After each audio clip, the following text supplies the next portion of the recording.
Hey guys, welcome back. This is Mr. Will here.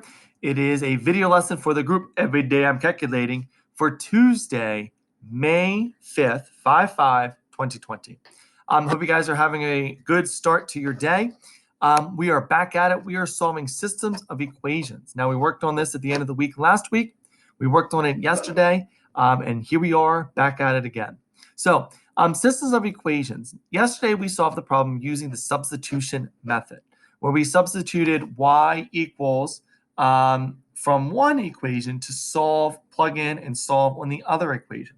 Now, looking at this, I would like to do the same thing.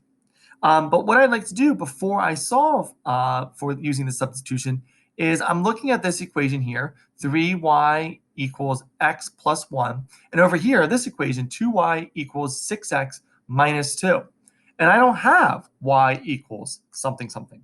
Okay, so what we can do before we begin and use the substitution method is I can divide both sides by 2. And what I do, what happens when I do that, because they're all divisible by 2, is it makes this, one, an equivalent equation, and two, it allows me to then use the substitution method. So 2 divided by 2 gives me y.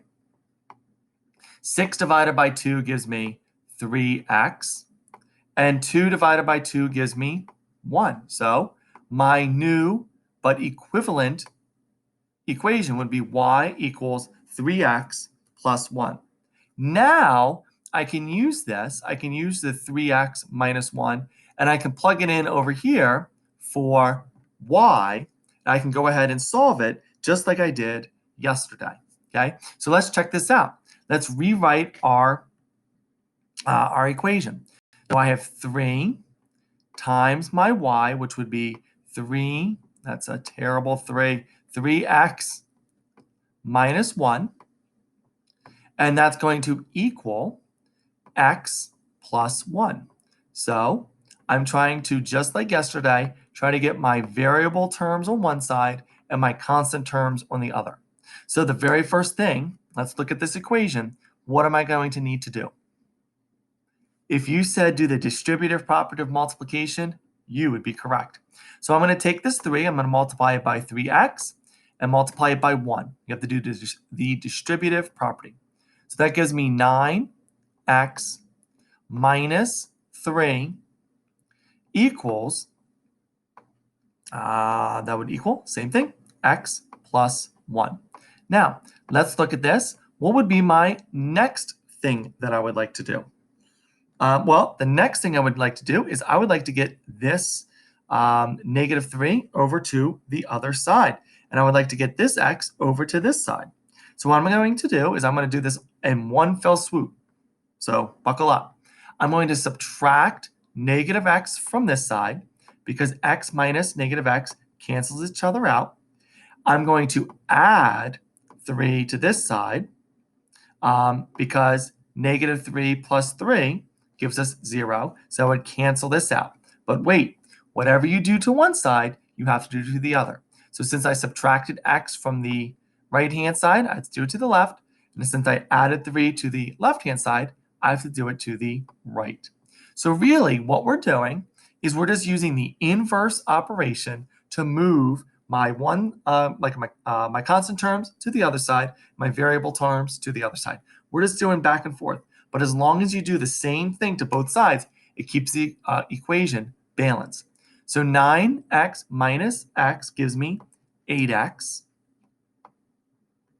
And that equals 1 plus 3 would equal 4. Okay? So now, what do I need to do? I need to divide. 8 divided by 8 gives me 1. So that leaves me with x.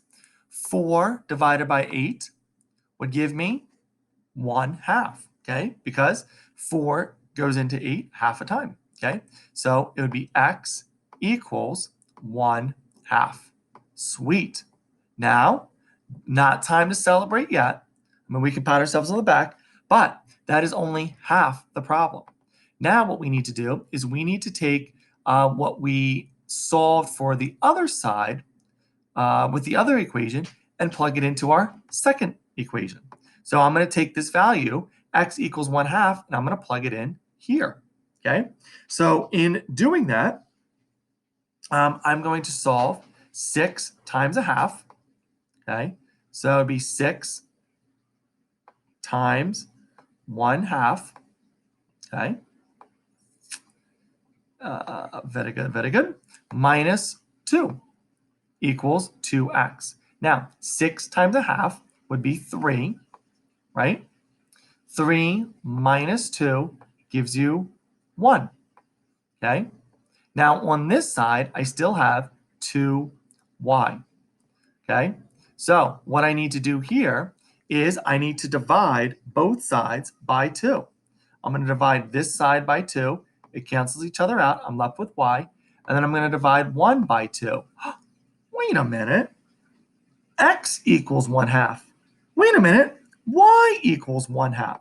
So it just so happens in this system of equations, y equals 1/2 and x equals 1/2. How about that? So now it's your turn.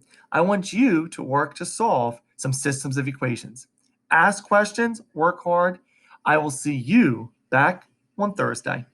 Have a good week.